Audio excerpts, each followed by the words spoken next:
এই দেশ থেকে শুধু আওয়ামী লীগ গিয়েছে, তার সমস্ত অপরাধ রয়ে গেছে। কারণ অপরাধ আওয়ামী লীগ করেনি, অপরাধ করেছে বাংলাদেশি মানুষ। অপরাধ বিএনপি করছে না, অপরাধ করছে বাংলাদেশের মানুষ। বিএনপি 15 বছর ছিল না, অপরাধ ছিল, আওয়ামী লীগ ছিল।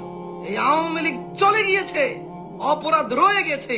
সবাই বলছে বিএনপি করতেছে, আমি বলছি বিএনপিও করে না, আওয়ামী লীগও করে না, বাংলাদেশের বাংলাদেশিরা করে অপরাধ। মায়ের ছেলে করে, স্ত্রীর স্বামী করে, ছেলের বাবা করে, মেয়ের বাবা করে, জামাইয়ের শ্বশুর করে, ভাতিজার চাচা করে, ভাগিনার মামা করে, মামার ভাগিনা করে। এই দেশে আমরা বাংলাদেশিরা অপরাধী, কোন দল অপরাধী এই দেশে। আর এই মানুষগুলো দল করে।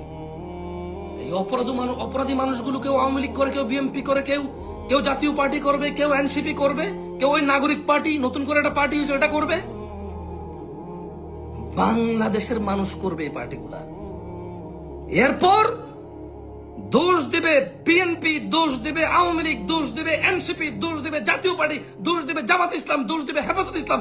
অথচ মানুষগুলো দোষী। মানুষ দলের কি বিচার হবে নাকি? 10 কোটি, 5 কোটি, 1 কোটি, 2 কোটি, 4 কোটি মানুষ দিয়ে দল, এত দলের বিচার করবে কে? মানুষগুলোর বিচারের আওতায় আনা উচিত, মানুষগুলোকে বিচারের আওতায় আনা উচিত। দল নিয়ে কথা বললে দল বলবে যে আমরা ওকে বহিষ্কার করে দিয়েছি।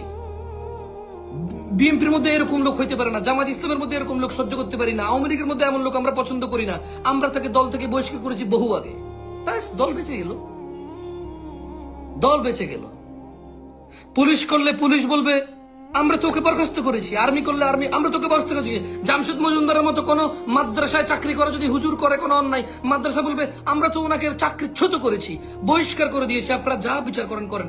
আমাদের মাদ্রাসার সাথে ওর কোনো সম্পর্ক নাই, আমাদের দলের সাথে ওর কোনো সম্পর্ক নাই, পুলিশের সাথে ওর কোনো সম্পর্ক নাই, আর্মির সাথে ওর কোনো সম্পর্ক নাই, বিএনপির সাথে ওর কোনো সম্পর্ক নাই, মসজিদের সাথে ওর কোনো সম্পর্ক নাই বলবে। প্রতিষ্ঠানের বিচার করবা নাকি তোমরা? প্রতিষ্ঠানের বিচার করতে গেলে তো তোমরা জীবনও পারবা না, তোমরা বিচার করতে